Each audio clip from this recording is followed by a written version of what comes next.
Well, I am here in the office of Gina Millsap, the CEO of the Topeka and Shawnee County Public Library. Gina, thank you so much for taking the time to talk with us today. It's my pleasure. It's always fun to talk about the library. You know, we've been exploring the library in our episode here, and it's just a blast. We're having a great time. But I wanted to talk to you a little bit about finding out, you know, what does this library do for our community?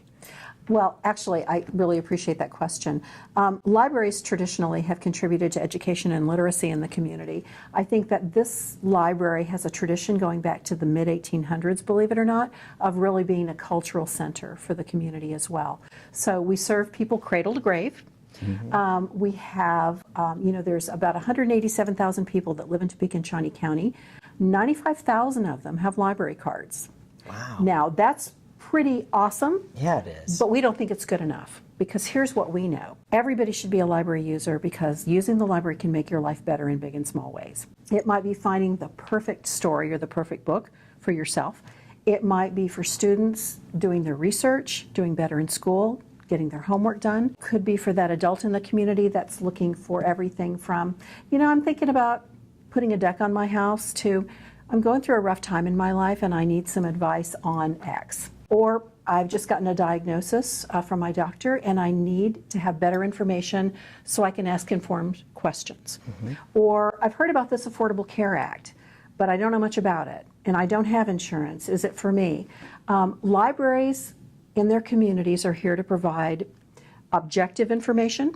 We don't have a political opinion and we don't take sides, but we do have an obligation to the community to provide the best information so you can make the best life decisions. Absolutely. So that's what we do. Yeah, and how's this, the Topeka and Shawnee County Public Library, how is this funded?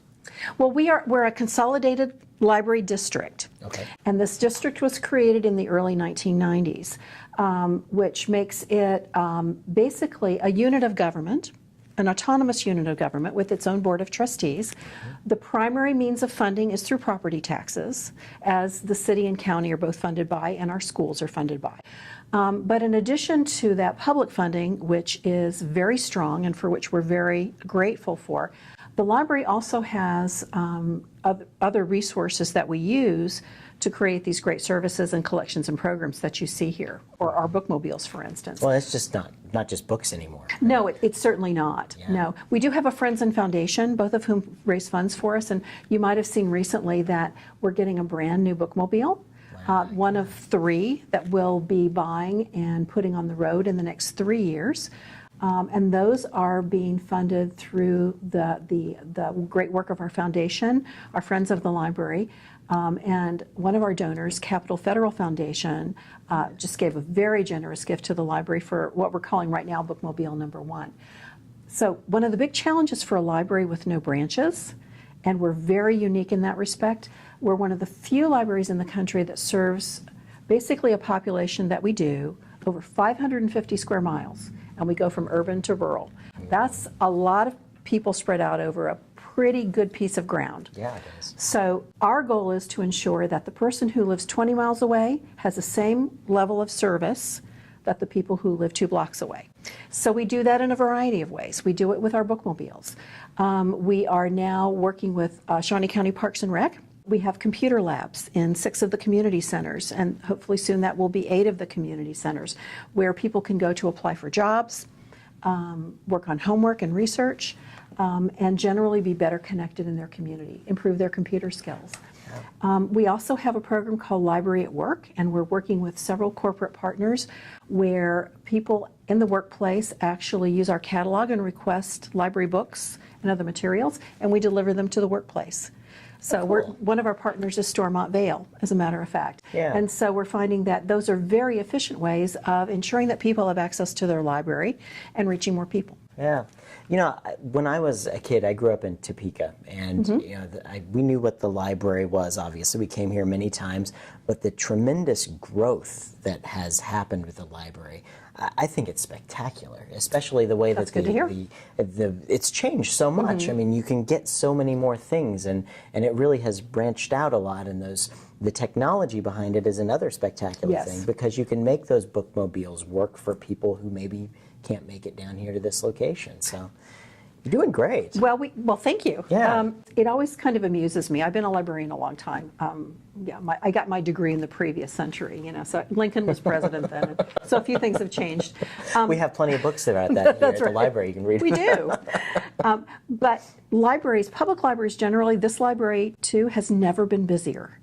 And what that tells us is that, first of all, people are hungry for what libraries provide. It's books, it's programs, it's good, solid, authentic information. We say that librarians are still the best search engines. Google will give you a million hits, we'll give you the right ones. Yeah. That kind of thing too, because we're trained as information professionals. Yeah. But people also look to libraries to really become more self-sufficient, to learn more. Not everybody who wants to continue to increase their job skills, become more marketable, just improve their lot in life, can afford a formal education or a college education. Andrew Carnegie, who helped establish public libraries in this country, called public libraries the People's University. And so that's another approach that we take in terms of ensuring that everybody who lives in the community has access to the information and the educational opportunities, for themselves that they would like. Excellent. So you guys have quite a presence online as well, and I wanted to kind of look at your screen here. We've got a shot here. Here's your Great. fun toys to play with, but show us what you got. As you look at this, the thing is, anything now that we have in terms of content that you can read or view or listen to, we also have online as digital content. So what we're looking at right now is a service called Zenio. And we subscribe to that just as we do to, we have magazine subscriptions that you can read here at the library in print, but now you can get them online with your tablet or on your computer or on your mobile device. So that's just one thing. We also have a service called Overdrive, and that's an ebook service. So all you need for all of these is your library card. Wow. And if you live in Topeka and Shawnee County, just a reminder to everybody that you pay for this with your tax dollars. So your library card, you walk in the door, you give us proof of address, and it is yours. Wow. But when you think about this, I don't know if you're an ebook reader. Yeah. When I looked at I buy ebooks and I also download them from Overdrive, which is the service that we subscribe to.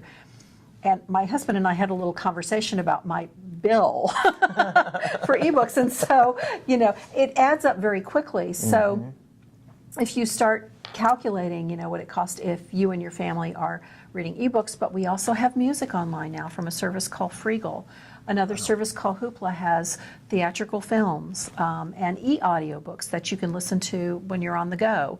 You're on the treadmill, you're in your car, those kinds of things. All of those are downloadable content now. So that basically for those folks for whom it's much more convenient to use their mobile devices, or it's simply their schedule, it doesn't work for them to come into the library, our website's open 24/7. Wow. Yeah. And the website is tscpl.org. So be sure to check tscpl.org out, get your library card, and check out all this stuff. It's the best deal in town. Yeah, it really is. Yeah. It really is. Well, I thank you for all you guys do for the community, and you have a great staff. You really do. The librarians around here, if you've ever had a question, they've had an answer, and it really is spectacular. And it's the right answer. Yeah. That's a good thing. A lot of people have answers, That's right. That's what librarians do. They give you the right answer. That's right. So as we sit there and tell our viewers, you all need to go get a library card if you don't have one, and we hope that you'll get out and check out the many amenities and all the services that the library has to offer. Gina, thank you so much for joining us. It's my pleasure. I appreciate the opportunity.